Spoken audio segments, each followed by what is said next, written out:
Hey, everybody, it is time for Happy Hour with Dr. Lisa. Thank you for joining me. This is volume 21 already. Can you believe it?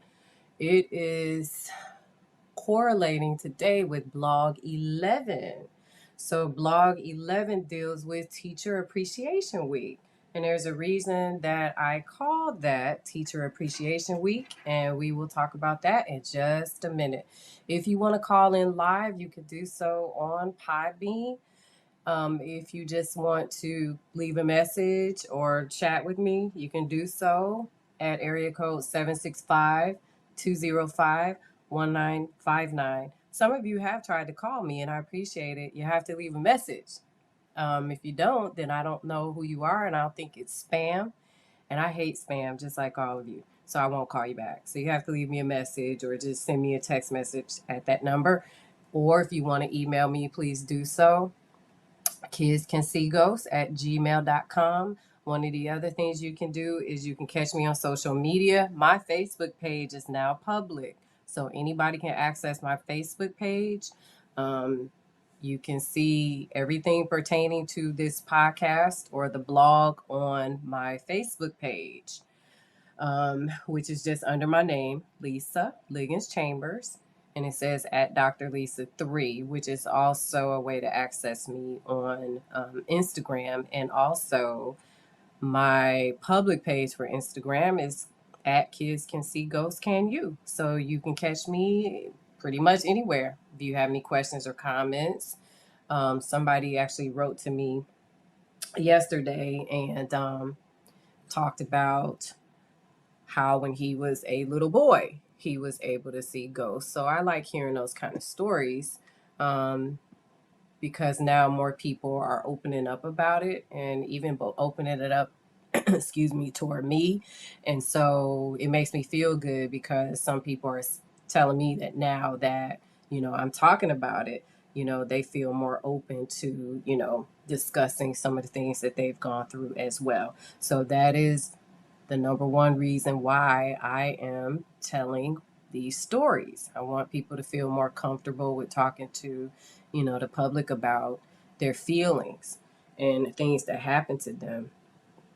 And then I had someone else write to me and tell me that as a kid, it was the same, type of stories like dark angels and, waking up at night and, there'll be a ghost at the end of the bed and, and telling different parents and everything, they felt crazy. And crazy is the word that people use to describe people who can, see different ghosts. And so that's how this person felt. And so when people started to call this person, quote unquote crazy, they stopped telling people. So now that I'm actually pretty vocal about it, this person is starting to talk about it as well. More medical professionals have been reaching out, telling me their stories. I don't know. I'm starting to think most medical professionals can detail a time when they experience paranormal activity in the hospital or, excuse me, hospice or, something in they've heard about, happening to the hospital. Nurses are huge in telling me different things. So I appreciate that kind of information. And if you have one, I would love to hear your story as well. And you can talk about it, live on Podbean, Podbean. Okay, so blog 11. So I want you to understand my train of thinking. My line of thinking was always, if I decide to write a book, I want the readers to understand these children from my perspective, from my opinions, from my professional expertise. And so there are times when I give you more background about me because it sets you up as a reader or as a listener to understand why I go on, for example, and talk about child C. Child C is who I am going to talk about next. So blog 11 kind of sets you up for some of the things that child C would tell me over and over again, when I met with that child. Yeah, ABC, child C should be next. So you also have to excuse me. As you can hear, I'm going through something, allergies or something, and it's really bugging my voice at this point. So I hope you guys can hear me. I'll turn the mic up a little bit. Okay, so to set you up for child C, who is or was a probably is a phenomenal person, definitely a phenomenal child. I'm going to tell you some things that happened to me as I grew up in psychology, because I always talk about, how I grew up in psychology. And actually, that is a blog that I am doing right now, my growth or how I grew up in the field. So if you want to jump to that, this last blog was all about growing up in psychology, because there is some growing up that you have to do in this field. And just as a sidebar, it's funny because I watch young social workers and young school counselors and, young psychologists fresh out of school, freshly licensed. And, sometimes I giggle because I remember, being that new young person and feeling some of the things that they they go through. Right. I'm giggling because somebody said I need a hot toddy. You need a hot toddy. That's true. So maybe I'll do that when I leave this podcast. Good idea. So, when I was first starting in the field, I was really young. The story I'm getting ready to share with you, I may have been 25. So the same age as a social worker that I was working with today. She's so bright. She said, I'm 25. And I was just giggling because I remember being 25 and being new at this. So the story I'm going to share with you hails out of St. Louis. And it was a time when I was about 25, maybe 26. And then I was new to a school. So I will never forget this school district. And I am going to use the name of this school district outside of St. Louis, north in St. Louis, because this was a phenomenal school district for a lot of reasons. Excuse me. And so this was Riverview School District. Um, that was the first school district that I worked in as a school psychologist. And I had such a great experience with them, from the learning to the teamwork. The kids were wonderful. The atmosphere, everything about that school district was positive. So I will never forget this school district. Now, typically I don't name school districts or jobs or anything, but that one, if they ever listen to this podcast, I want them to know, back then, I was very grateful. I think this may have been 1997, 98. So when you think about this school district, I was very new to everything. One of the things that I talk about in this particular blog is not just about this school district, but also about kindness, being kind to people. So when I was in this school district, one of the things that they would do for me is to kind of look out for me being a new school psychologist. So they would kind of cover, if I didn't have something correct, they would talk to me about it. They would help me to understand it. And I had such a great boss back then as well, who taught me a lot about writing, different, educational reports on these kids. And this takes a lot of work and a lot of patience. And you do have to understand how to put these things together, including the data, because you have to be accurate in special education with regard to how you make kids eligible for disabilities. And so they taught me all of that. It was phenomenal. So I found out I was pregnant which is a whole nother story. And so throughout that pregnancy, and it was my first baby, throughout that pregnancy, the staff was pretty good to me, um, and supportive. I'll give you an example. One day we were in a team meeting. More than likely, it was what we call a results meeting. And in Illinois, we call those, I'll just give you the acronym, EDC. And so we were in that meeting, and I had a craving for pumpkin seeds.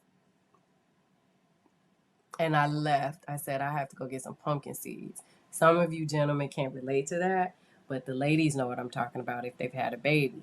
It is a craving that hits you like this. So I left before the parent came, went to the gas station. I may have been 6, 7 months pregnant.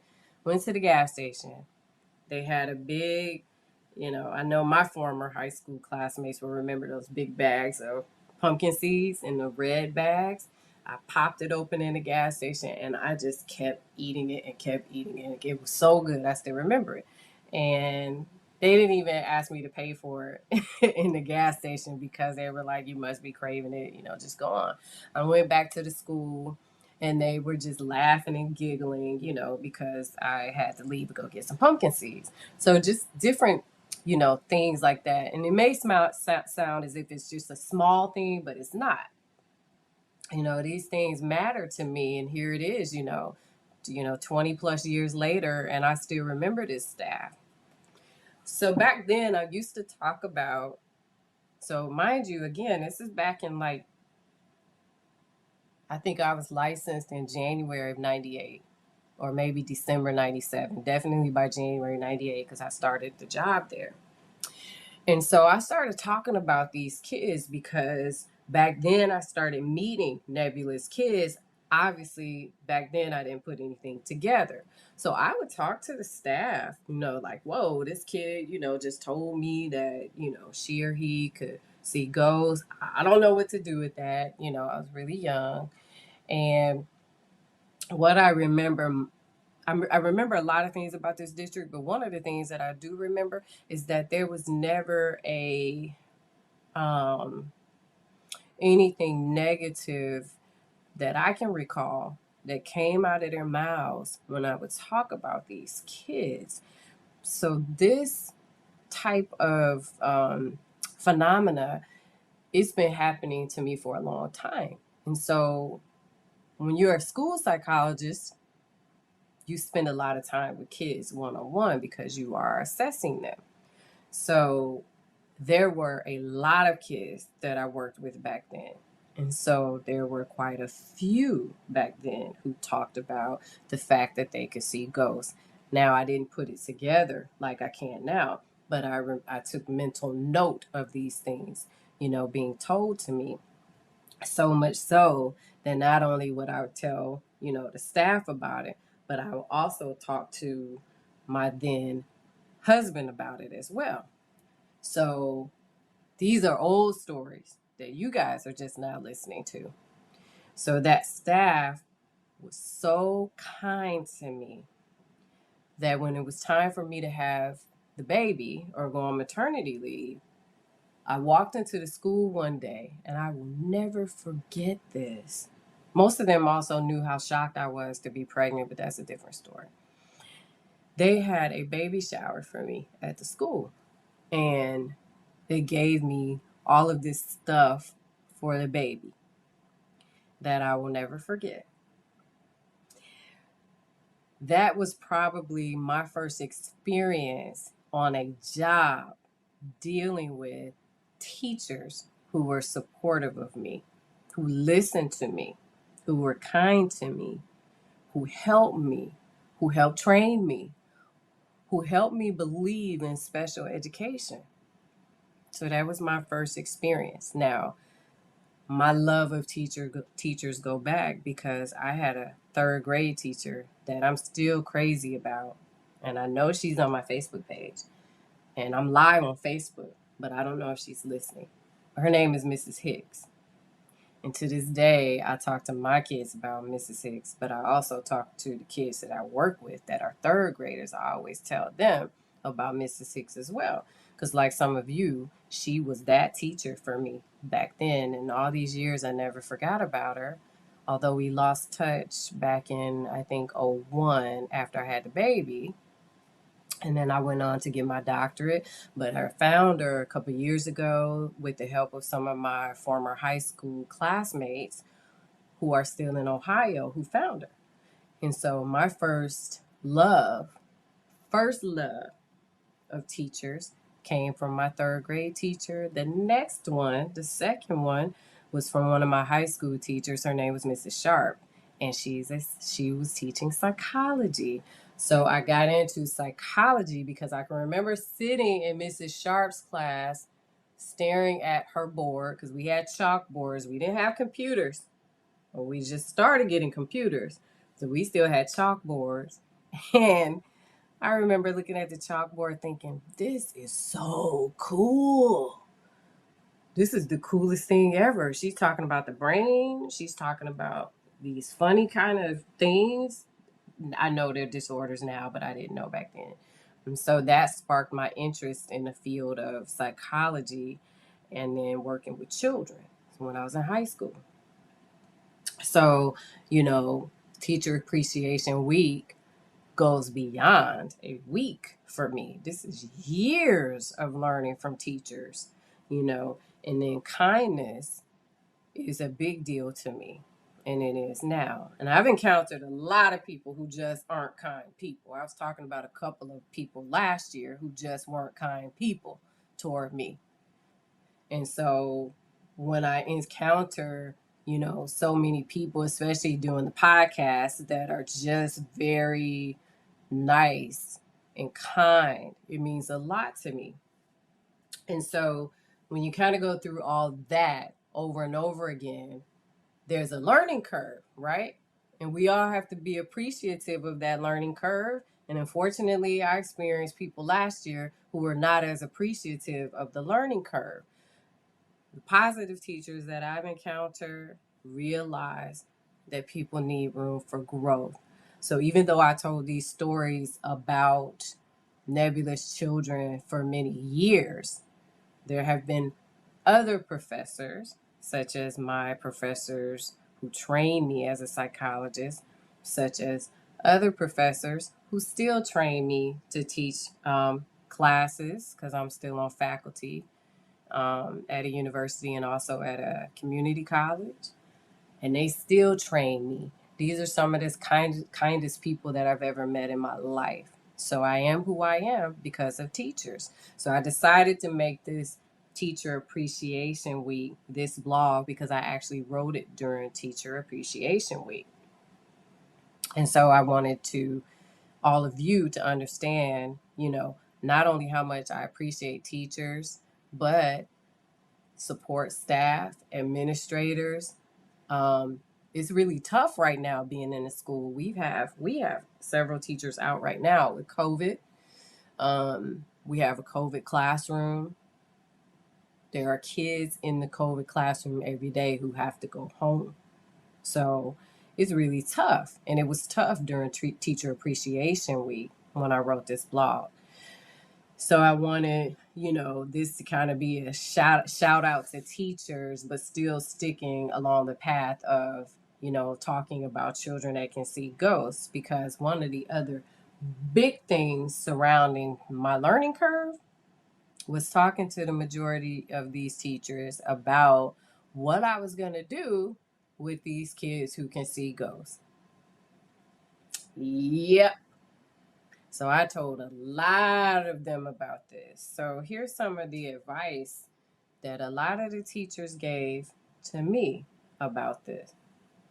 So, excuse me, some of them told me to keep it to myself because the world is cruel. The world is cruel. So they said, keep it to yourself because society won't accept this from you. There were a lot of reasons they told me that. One, being African American. 2, they don't believe in it.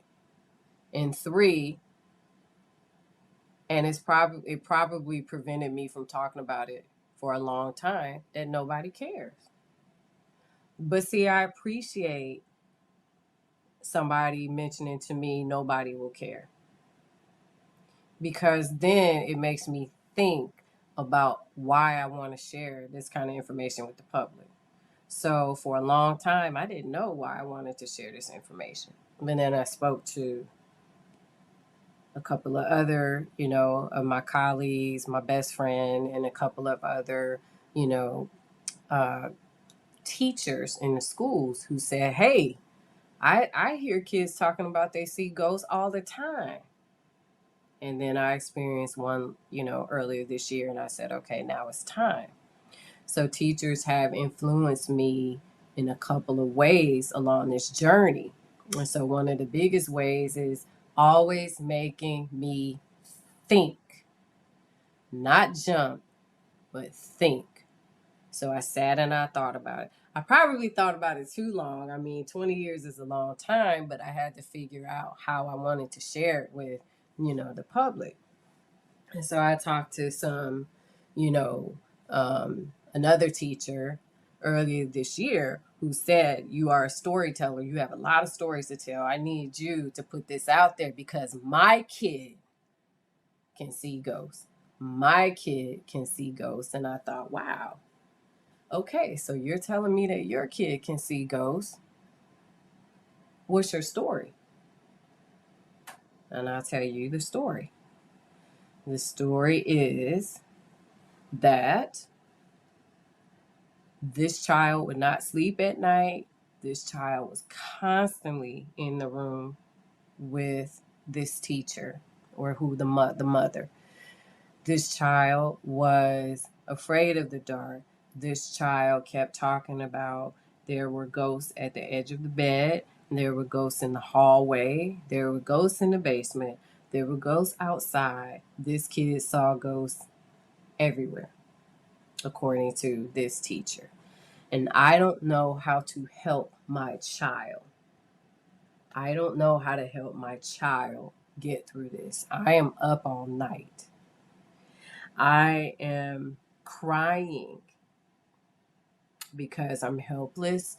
I am sad because I don't understand, because I don't see what this kid, my kid, sees. So when that teacher shared that with me, that story, and there were more details to it, I helped that teacher create a plan to unravel, if you will, her own sadness so that we can get to the bottom of what was happening with her child. I hope that makes sense. And so once we dealt with, and she was not my client, this teacher was a colleague of mine. I don't see adults. Keep that in mind. So when we began to just kind of, I'm a type of person who will either bullet point. Everybody who knows me knows this. I will bullet point my writing, or I'll actually draw it out.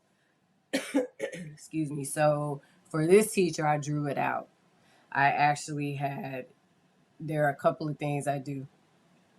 I had her take her sadness and kind of divide it up in different categories and figure out from those categories how to bridge them all together to make her feel better, because what I wanted to do was to help her to understand that it's normal. A lot of parents just don't know what to do. Guys, this stuff is scary to these kids.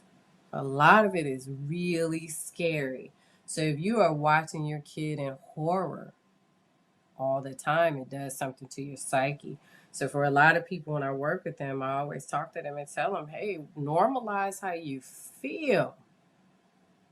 Feelings are great. We all have them. Normalize it.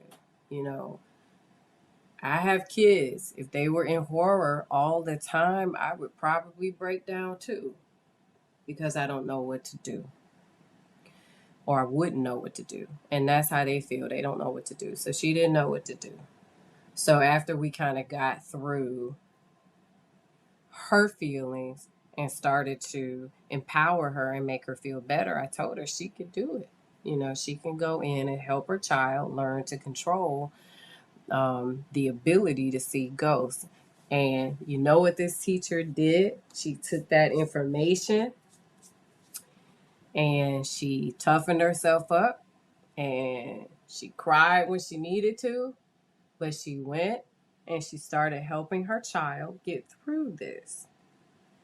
One of the first things that she did was she started to teach her child how to control what's being seen. What that means is if you talk to anybody, especially an adult who can see ghosts, they'll tell you they don't have to deal with ghosts that they don't want to see. And that's one of the first things that I do when I train kids or I train parents to teach their kids and to help them. They don't have to see these things if they don't want to. So, for example, if there's a dark angel around, other parents that can see ghosts, so nebulous parents have said there are dark angels around. I don't want to see them, so I tell them to go away, or I do it in prayer in God's name, and then they don't have a choice but to go away.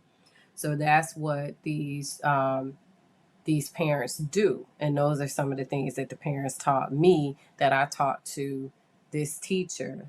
Actually, I told a professor, this was today Wednesday, maybe Thursday, last Thursday, some of the same things because another one said that their kid can see ghosts. So that's what this teacher did. So I gave her back the kindness that she bestowed upon me. And it felt really good to do that. So, you know, this particular teacher helped me get through a learning curve last year. Last year was a rough year, working year for me for a lot of reasons.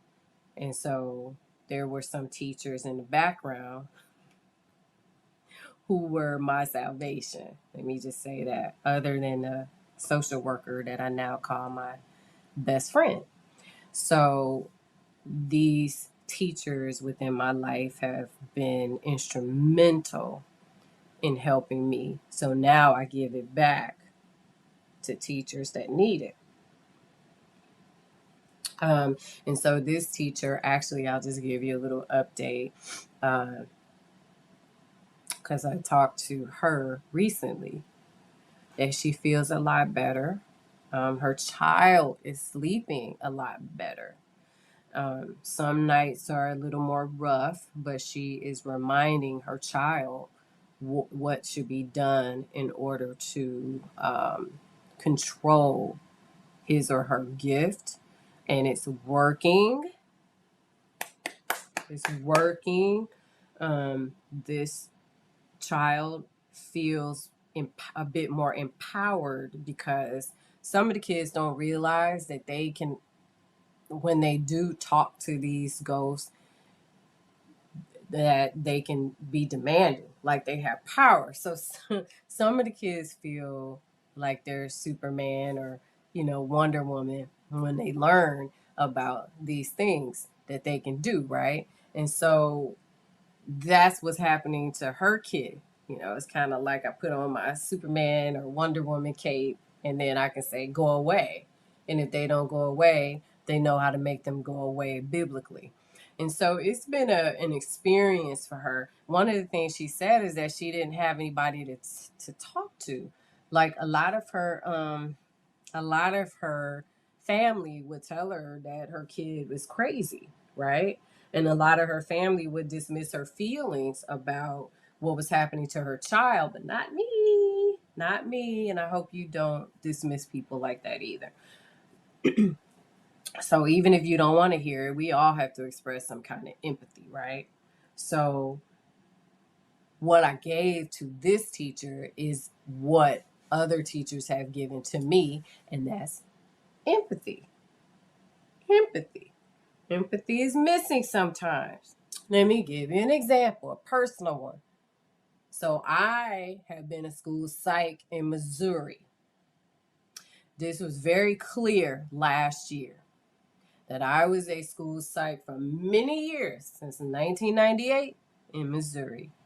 In 2001, I left Missouri and went to go get my doctorate up in Chicago. You guys know that. I stayed in Illinois for a very long time, moved back to Missouri, and then we just came back to Illinois last year. So without, going into detail, you already know that the adjustment would be hard. Why? Because paperwork is different. The names of meetings are different. Things are different. You're also new to an area and you have to adjust. It was very clear last year.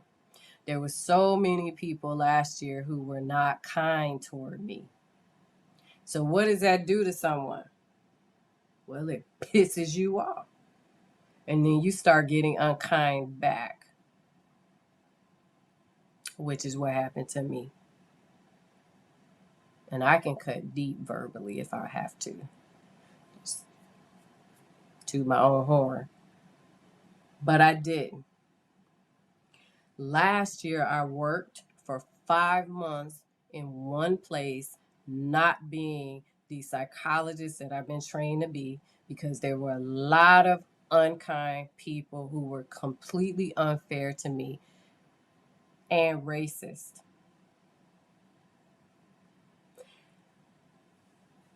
But I made them deal with me. I didn't resign. I let them deal with me. And you know what? Other than a supportive social worker, there was one teacher who called me and said, make them deal with you for 5 months. Don't resign. Because I had other job offers on the table and I was going to go. But I decided to stay because a teacher and a social worker said to me, no, stay. You stay. Make them deal with you every day. If they don't like the color of your skin, make them deal with it. So there we have another teacher who I can never reveal who that teacher is, but told me, let them deal with you. And I did. And they paid me all last summer too. So there you go. There was a teacher who, instead of allowing me to feed into my emotion, because things like that make you angry. Yeah, I'm a psychologist, but we have emotions too. And I was pissed. Ooh, I was pissed off. And she said, no, no, no, no, no, no, no. That's not what we do. This is what we do. This is how. If they didn't understand that you weren't going to know everything because you were from out of state, that's their fault because you disclose it. You stay and you make them deal with you. And I did. And so this year, when the job ended, that same teacher came to me and that teacher put that teacher's hand on my shoulder and said, I knew you could do it. Even though they treated you badly, I knew you can do it. And what happened? Not only did you do it, not only are they going to pay you, but you're stronger and you have a better job. Now I'm going to talk to you about this podcast because I have a kid that can see ghosts. Then another person said to me, that same day, shortly afterwards, and this person had also talked to me about a week prior, has said, I used to be with patients in nursing homes who would talk to something in the room right before they passed away. Yep. So here you have, there were 3 people who guided me and told me what to do. 2 had stories about the paranormal, one about a child, the other one about, a nursing home, which opened up to me talking to my friend who's also a social worker about the podcast. So what jump started all of this outside of the support of my family and my closest friends, was a teacher. You see why I had to do Teacher Appreciation Week? It was a teacher. A teacher. Mm-hmm. And so, they had enough empathy for me.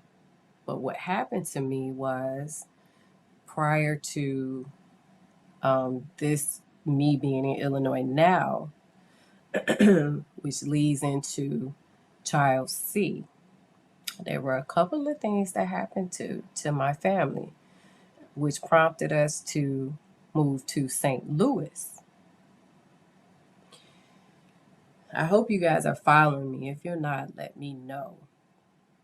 So I lived in two cities. I originally lived in St. Louis, left St. Louis, moved to Chicago. From Chicago, I moved to Central Illinois.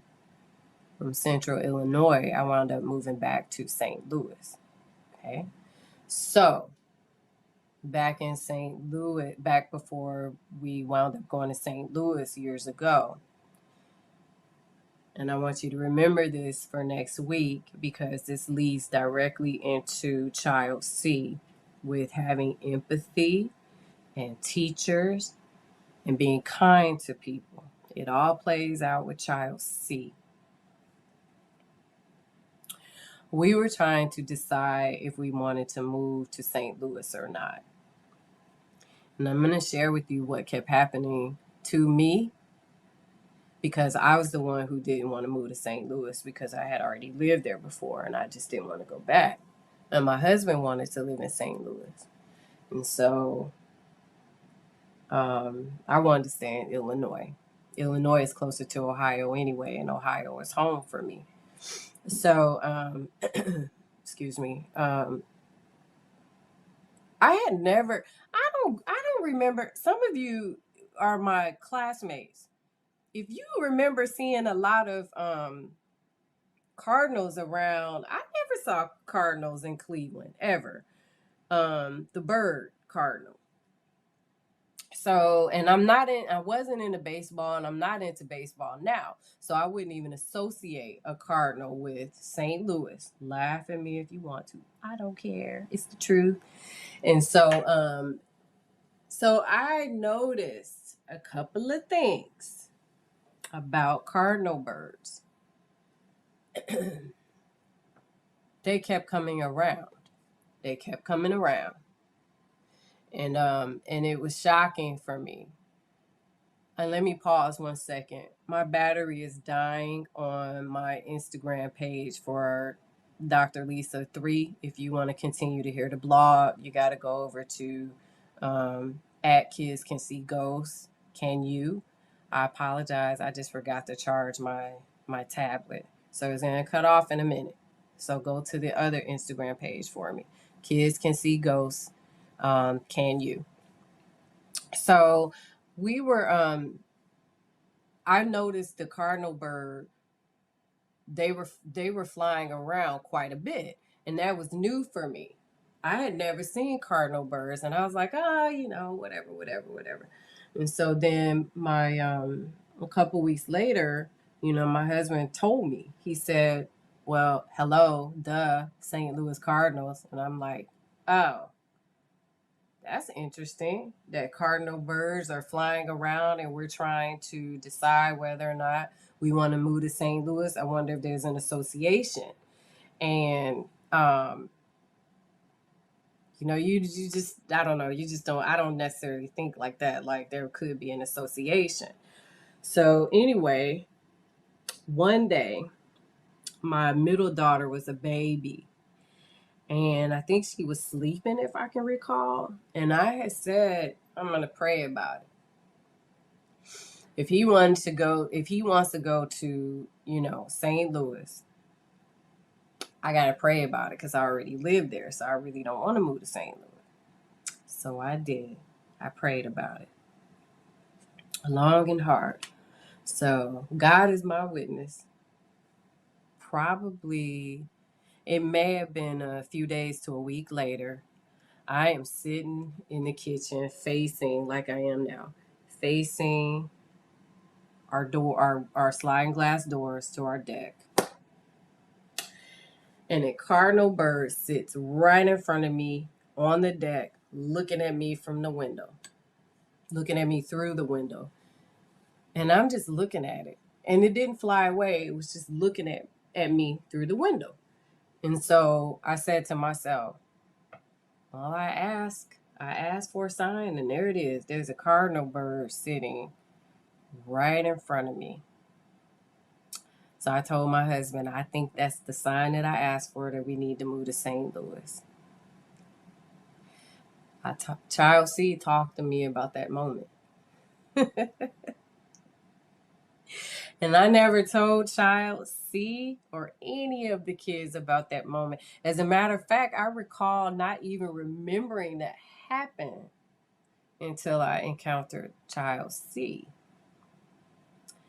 Child C also told me about how kind people were to me and how I was supposed to be in St. Louis. I'll just tell you, like, the psychic kid. I used to call Child C the psychic kid. This kid knew things like that. And so Child C was the one that told me the cardinal was your angel who heard you in your prayer say that to God that you needed a sign to move to St. Louis, because I didn't want to do it. I was against it.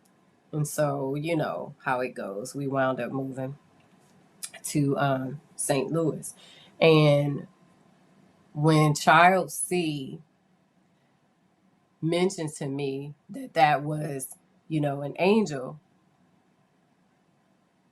and it was bring your kindness, you're always going to be in different places because you have to bring that knowledge, and your knowledge meaning psych ability, you know, I'm psychologically driven, or, you know, everything I learned and getting my doctorate and on internships, just collectively everything, you have to take that to other kids because that's your job. And that's what God says is your job. So that's what brought us to St. Louis. The day that the cardinal bird landed and looked at me through the glass sliding doors, I said, yeah, we have to go. So we literally sold our house and went to St. Louis, and I found out I was pregnant again, which was a surprise. So, you know, Child C also knew a lot about that baby, who happened to be a boy, my last baby.